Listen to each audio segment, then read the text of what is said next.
Alrighty. So what I'm going to do is I'm going to kind of give an idea of why I think I'm unique. And in the end, it may not appear that way, but I'm a product of the boarding school system. So like a lot of others, there was no support for us. There was no hope that we would be anything other than a secretary or something like that. Those were the messages that we were given when I was growing up at the mission. And so what I had done after graduating from high school, I graduated from a boarding school in Oklahoma, and I had no real support network, and yet I wanted to go to college. I wanted to prove people wrong, that I was smart, that I was anything that I wanted to be. And so I went to college when I was like 30 years old, and I brought my daughter with me. So I was a single parent, and I went to college. I went to the University of California, Santa Barbara, and I got 2 degrees, one in history and the other in religious studies. And the reason why religious studies is because I could not figure out how Catholicism could how the Catholic Church could treat Native people the way that they have, how I could be treated the way that I was treated, and that was not good. And so that was one of the reasons why I got a degree in religious studies, was to try to figure out that answer. I did not get my answer, but it gave me a really good understanding of what all of the organized religions were about. And that historical bent in my education was really important, because I was so focused on trying to show how Native people were contributing not only to their communities but to the world. And so from University of California, Santa Barbara, I went to Arizona State University, where I worked on my master's degree in American history, late 19th century American history. And then I went to Cornell University, where I worked on my PhD. And my focus was late 19th century American Indian labor history. And I came back burned out. My daughter was burned out, and she was just like, "Mom, I just want to go home." And so I took a break from my studies, and we came home. And I have not gone back. But at some point, I hope that I do go back and get my PhD. But the reason I'm telling you this is because what I was able to prove to myself and to others in my community was that we can do anything that we want to do. And when I came back, there were a lot of people that were so supportive, and they were so glad that I was able to go on this journey, because it proved to everybody that anybody that comes from a boarding school can succeed beyond anybody's wildest dreams. And so there was a lot of support the first time that I ran, and it was because of my education that I received. And I am so proud of that, because what I realized was that I was none of those things that I was told I was when I was going to the mission. And so there's a big message there, and I don't know if anybody, even cares. But the point that I'm trying to make is that education is so important. I know that not everybody wants to go to university, and that's fine. I have a lot of friends and family that go to trade school, and that's good too. I have no problem with anybody who doesn't go to school at all, that goes and just works their entire life. I think that's just very admirable. I am so supportive of everybody in my community and what they do. And so that's the other reason why I think people really support me, is that they know that I'm not a mean person. They know that I'm supportive. And they know that, yes, Karen has an education, but she also is not afraid to use her voice. And I'm quick to learn. Sometimes, science can be a little hard, but when somebody's willing to take the time to explain whatever the situation is, I can get it. And so it's those qualities of not quitting, of being willing to ask questions and being willing to listen are part of the reasons why people support me and why I think I'm unique. The other thing is that I like Deidre, and everybody that's here today, we all have a good, strong work ethic, and that's really, really important. And so, you know, I guess that's it. I just wanted to tell my story because I think it's important that people, you know, the people in my position, when you're a kid and you're stuck at the mission and you are treated so bad and you're abused, that there is a way out, that there is so much more that one can do if they set their mind to it. And that, I believe, is the reason why I'm unique. Thank you.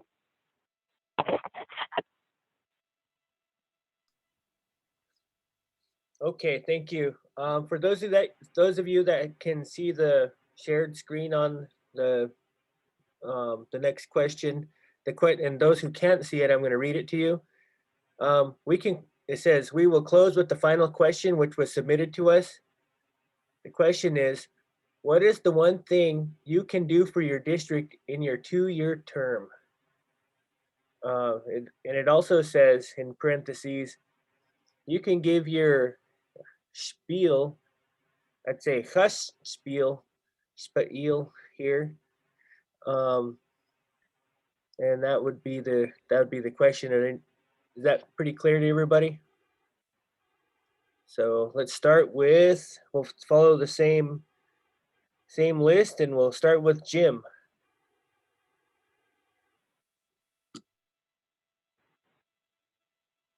Yes, good evening. You know, looking at this, with a 2-year term, the thing that I think I could definitely get done is that youth intervention program. You know, I've worked with enough people out in the world, with the Oregon State Fire Marshal's Office, with the Bureau of Indian Affairs. They would be very helpful.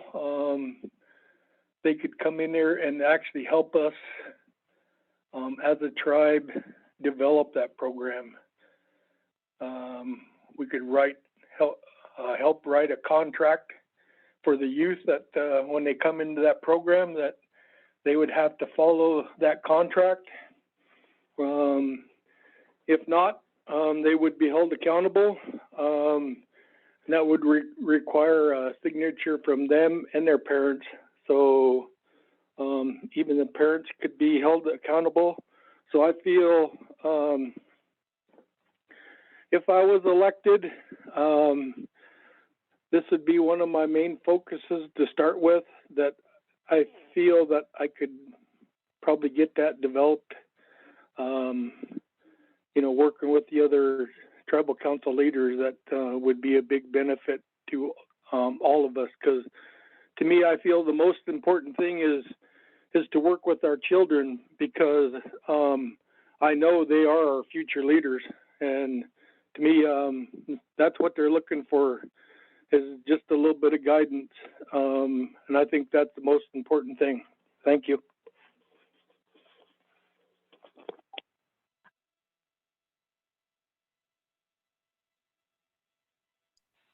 Okay, next we have Deidre.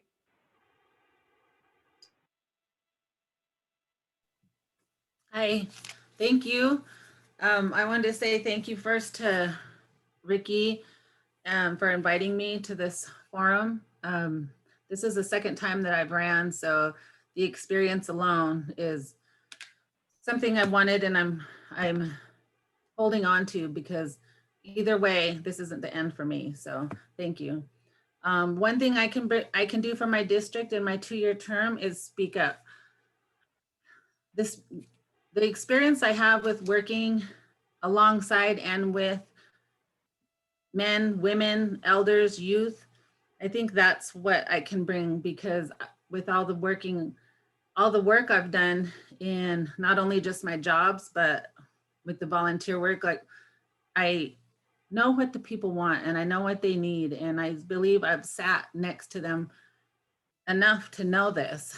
And I've always been the kind of person who supported the underdog. I've always been the person who friended the lone kid. You know, I've always been that person. and I've always spoke up for everybody. And a lot of times I get myself in trouble for that. And, you know, because I'm the person who will say what people are thinking, you know, and I'm not afraid to be that person. And, you know, I'm not the one to come charging in and, you know, I'm going to do this, I'm going to do that, and I'm going to do all this stuff, you know, but I am the person who will talk and I'll speak up, and I won't be quiet in meetings. I will let everybody know what my, you know, my community members want. With my 30 years of experience in a tribe, I just feel like that experience also, I guess this kind of sounds funny, but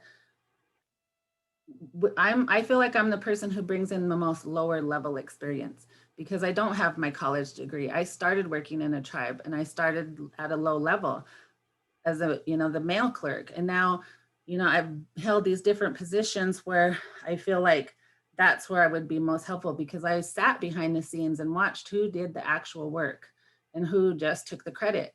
You know, I got to see that on many different levels. So I believe that's where I would be a great council person because I have worked my way through this system and I know the behind the scenes work. And, you know, I hope I can bring stuff like that to the table, the experience that I've gained from that. So again, thank you for letting me be a part of this, and everyone, thank you.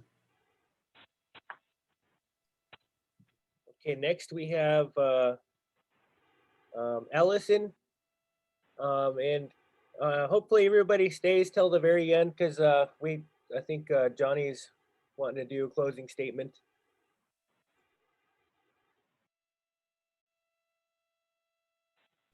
Thank you, Ricky. What I would say with, you know, with all of us, you know, it's really restoring the faith in tribal government. You know, I've heard a lot of people, you know, just feeling like, you know, they really aren't part of the tribal government. And I think it's really to create a unified voice, you know, to feel like everybody's important. I'm sure proud of Karen, you know, the words that she shared, you know, and Deidre too, because all our people are real smart. You know, they're just smart in different ways and they can contribute to the tribe in different ways. And we have to find those ways that people's voices can be heard and how they can contribute. We really do need to bring people together, you know, because we seem like we're imploding within. And that's not good for the tribe. You know, it actually kind of, you know, holds us back in many respects. But really, we do need to provide encouragement, support, and opportunities. And I know that, you know, to say, what could I do in 2 years? It's going to be hard to say. I could tell you what my approach will be because none of us know what chair, you know, if we get in, what chairs we'll hold and what areas that we'll be working in. But definitely how I would approach it is, you know, I would first think about in that area how I would be able to develop capacity. You know, in developing the capacity, I would think about short-term plans and I would think about long-term plans in that area. Look at measures and outcomes, both short-term and long-term. You know, what I did say is I'm really looking for a systems change. And I know a systems change can't happen overnight. So that's why the short-term and long-term plans are really important. But there are some steps to get there. It's like creating more transparency, more open communication and dialogue. I think, you know, if people feel heard, they'll feel they're a bigger part of something. And we really need to create that. We need to be able to set some priorities, not our priorities, but we really need to set priorities for the people and be able to work together to achieve those. So really, it kind of depends what chair, you know, what position, but really I'm about really thinking about capacity building and systems change, systems improvement. Limb.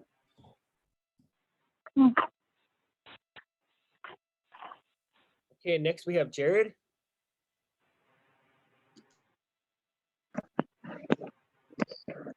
Thanks, Ricky. Yeah, I want to close by, I guess, answering the question of what can we, see done in our next 2-year